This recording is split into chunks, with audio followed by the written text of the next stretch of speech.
Number 2, tectonic plate. Uy, tama ba sagot ko? Ma'am, Yes, Jessica. tama po ba pag tectonic plate lang, walang letter? Siguro i-consider na natin yan. Ma'am, sabi po kasi sa instructions, wrong spelling wrong. Is that Steffi's paper? And sabi niyo po ang sagot, tectonic plates. Steffi, release the beast. Okay, sige, mali. Yes, ma'am. Next, number 3, earthquake. Oh, yes, Steffi. Ma'am, di ba po sabi niyo yung sagot, dapat naka-capital letter para madaling basahin? Oh, nasa instruction ba yon? Opo, nakalagay po sa instructions. Okay, mali yon. Di ba sabi ko dapat follow instructions? Oh, mali. Ma'am, naka-lowercase po lahat ng sagot niyo. Oh, malian mo lahat. Di ba sabi ko, magbabasa kayo ng instructions? Ayan, mga bobo kayo. Material girl. No one will ever be as savage.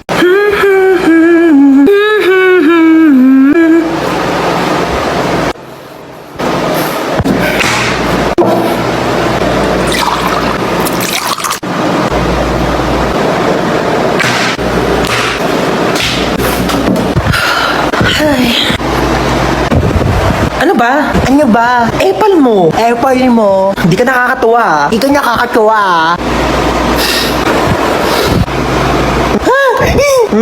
Napicturan kita. Lagot ka ngayon. Susumbukan kay mama. Ano na naman ba yan, ha? Tingnan mo si Bunso. Naka-middle finger. Ay, grabe kang bata ka. Hindi kita pinukin ko niya. Isa pa ulit, puputulin ko yung daliri mo.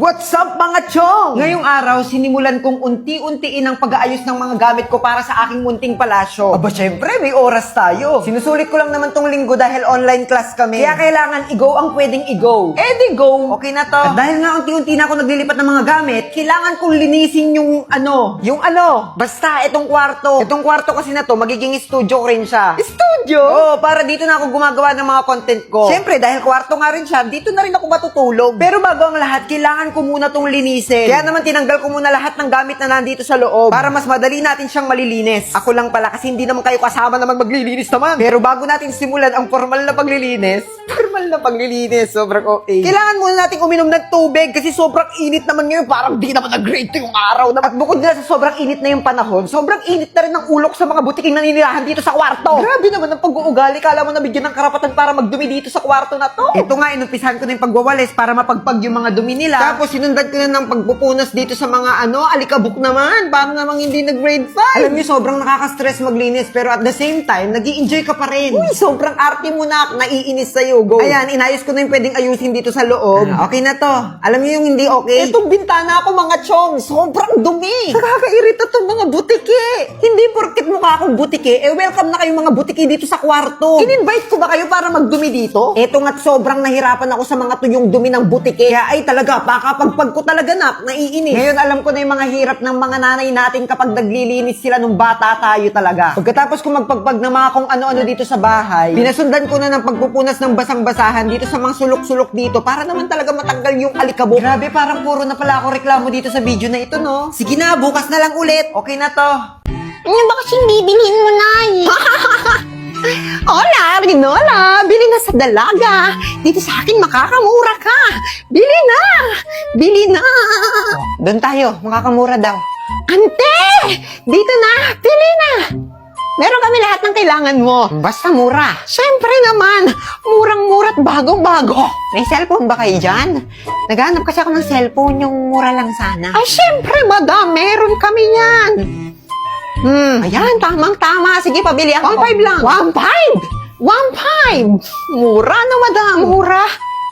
Sa tingin mo, makakamura ako. 1.5? Baka mapapamura ako sa sobrang mahal. Grabe naman, madam. O siya, sige. Kukunin ko na. Ayun, kukunin na rin pala. Akin na. Ayan. 200 na lang, ha? Ay, hala. Masyado kang mahal magtinta. Madam! Madam! Ay! Uy, lugi tayo dito. Oy! Nakshi! Nawawala ka ba? Wow, laruan! Oy! Uy, tingnan niyo po ba ito, Manong? Manong! Naka-crop top? Blood na hair na may bangs? Manong! Ay, ate pala. Oo, tinda ko yan. 25 pesos lang yan. Ulo lang to ng dinosaur. Wala naman yung katawan na mahal-mahal naman.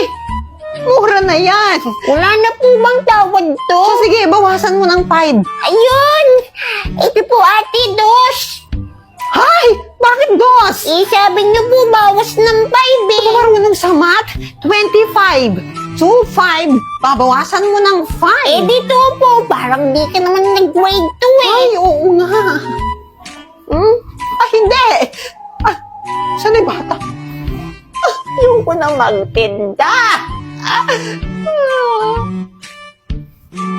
Jojo, nakikita mo to. Na, madungali ka dito. Ano naman ingay yan, darling? May binili akong lie detector. O para saan yan? Hindi na kayo makapagsinungaling sa akin. Once na nagsinungaling kayo, tutunog at iilaw to. Kaya subukan nyo magsinungaling sa akin dyan ha. Tatamaan talaga kayo sa akin. May tanong ko sa'yo, ma. Oh, ano yun? Sino ang tunay na ama ko? O edi ang tatay mo?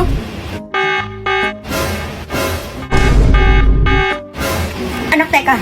Sino tatay ni Junjun? Mapa. Sino nga? Yung kapitbahay natin sa Ernie. Mahal mo pa ba ako? Kahit ginawa mo sa akin yun, mahal pa rin kita. Sinungaling ka. Tumayos ka dito. Teka lang naman, darling. Layas! Eto na nga, oh. Nakalis na ba?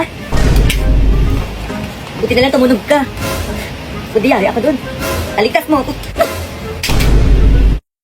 Kamusta mga chong? Tara, samahan niyo muna ako sa buhay kong puno ng stress pero happy pa rin. Sabi, New Year, New Me, diba? Kaya sinasabuhay ko na ang pag-inom ng tubig sa umaga. Pati na rin ang pagsabay sa maagang gising ng mga chismosa. Ay, si OA. Abala ang lola sa pagpili ng mga gulay na tinda ni Mano. Alam niyo naman, dito sa bahay, wala yatang araw na hindi kami kumain ng gulay. Tuwang-tuwa na naman ng lola. Nakakangiti pa rin kahit missing na ang kanyang mga ngipin. Sino ba naman kasing hindi sasaya kung makatikim ka ng favorite mo? Kakain na rin ako habang nagkakape at nanonood ng K-drama. Nakasanayan ko na kasing pagsabayin ng mga to. At nakasanayan ko na rin kape na lang ang nagpapakilig sa akin. Hoy, si OA. Na-stress nga rin pala ako dito sa baby ko. Paano ba naman? Tumabi siya sa aking matulog kagabi. Tapos dumudugo pala yung kifi niya. Ayan ang nangyari sa bedsheet. Puro bakas ng dugo. Kaya kinausap ko siya. At sinabi ko sa kanya ang mga katagang, Isopagus, habang tayo'y kumakain sa pagkain. Hoy, si OA. Kaya nagkaintindihan kami. At nahiga muna ako sa piling nilang dalawa. Nga pala may pupuntahan kami ng kuya. Kaya tumawag na ako sa kanya para itanong kung anong oras kami aalis. Nakapag-usap na nga kami kaya maghahanda na ako. Kinumusta ko muna ang lola sa kusina. At ibinalita niyang lagat na ampalaya ang ulam namin mamayang tanghali. Wow na wow, diba? Nga pala makikiligo ako dito kina nanay. Nagpainit ako ng tubig na ihahalo ko sa paligo ko. Kinuha ko na rin tong tuwalya. At nilagay ko na yung mainit na tubig kasi kumukulo na. Nakaka-relax maligo nang hindi malamig. Katapos ko nga naligo, eto nakabihis na ako. Bibili kasi kami ng mga materials na gagamitin para sa decoration ng simbahan. Eto, sinundo na nga ako ni kuya. Aalis na kami sakay ng single na motor ni ina. Babay muna dito sa bahay ni lola. Pero bago kami tumuli sa aming pupuntahan, dumaan muna kami dito sa simbahan. Kailangan kasi namin ipalit yung single na motor dito sa sidecar para masakay namin yung mga bibilihin namin. Bagong pintura tong simbahan. Naghahanda na rin ang lahat para sa nalalapit nitong pasasalamat. Andito rin ang ina, busy